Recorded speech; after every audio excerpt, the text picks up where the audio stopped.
بسم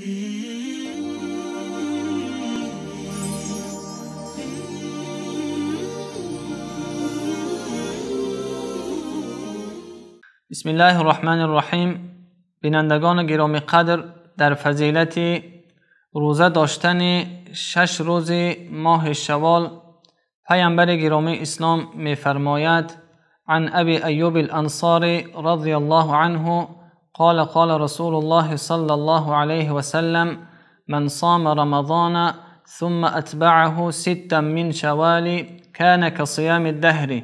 پیامبر رحمت در این حدیثی که امام مسلم روایت میکند در فضیلت 6 روز روزه داشتن ماه شوال میفرماید که هر نفر ماه مبارک رمضان را روزه دارد و بعد از این ماه مبارک 6 روز ماه شوال را روزه دارد و مانند آن است که 1 سال روزه داشته است.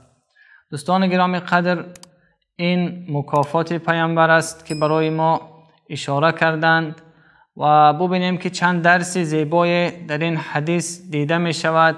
یک این که خداوند هر یک عملی ما میکنیم در عوضش 10 ثواب عطا میکند. ما اگر 30 روز ماه مبارک رمضان را روزه میگیریم و مانند 10 ماه ثواب داده می شود و این چنین 6 روزی که از ماه شوال میگیریم و مانند 2 ماه ثواب داده می شود. در مجموع ما 1 ساله ثواب را به دست می آوریم. و درسی از این حدیث این است که ببینیم پیامبر رحمت بعد از رمضان می خواهد که باز عملهای ما دوامناک باشد و این ترغیب را برای ما می کند که ما از ماه شوال 6 روز روزه داشته باشیم. و این چنین یکی از نشانه های قبول طاعت این است که انسان بعد از انجامش کمی تغییرات در اون دیده شود. اگر نفر حج می رود و اگر دانسته باشیم که حج او قبول است یا به قبول نزدیک است، وقتی از حج بر می گردد عملهای بدی او باید کم شود و نیکی های او باید بیفزاید. این چنین وقتی ما ماه مبارک رمضان را روزه می داریم، بعد از رمضان باید در حالت ما تغییرات پیدا شود و ببینید که پیامبر رحمت برای ما ترغیب می کنند که ما روزه ماه شوال را 6 روز را روزه داشته باشیم. این چنین ابن رجب رحمه الله می فرماید که روزه داشتن 6 روز شوال به مانند گذاشتن نمازهای فرضی و نفلی است. اگر ما نماز فرض را می گذاریم و کدام خلل در نماز فرض ما اگر پیدا شود، از نمازهای نفلی ما بالای اون ضم کرده می شود.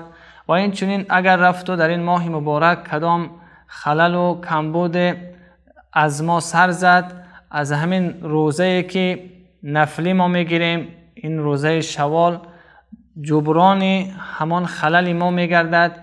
و این خاطر اگر نفرانی که میتوانیم این ترغیب پیامبر صلی الله علیه و سلم را قبول کنیم و روزه داشته باشیم. دیگر حکمت را ببین که گفته نشده است که در حال بعد از رمضان 6 روز روزه ماه شوال گرفته شود، بلکه برای ما 1 ماه وقت داده شده است و شرط هم نیست که پی در پی روزه گرفته باشیم. در این مدت 1 ماه می توانیم که ما 6 روز روزه گرفته باشیم. و دیگر درسی که از این روزه ماه شوال ما می توانیم برداشت کنیم این است که عمل نیکی ما که ماه مبارک رمضان بود باز هم دوامناک خواهد بود. ما کار خیر را دوام می دهیم. به این خاطر خداوند برای ما توفیق عنایت عطا بفرماید تا از این ماه شوال هم استفاده کرده باشیم. یکایک شما را به الله منان می سپارم. السلام علیکم و رحمت الله.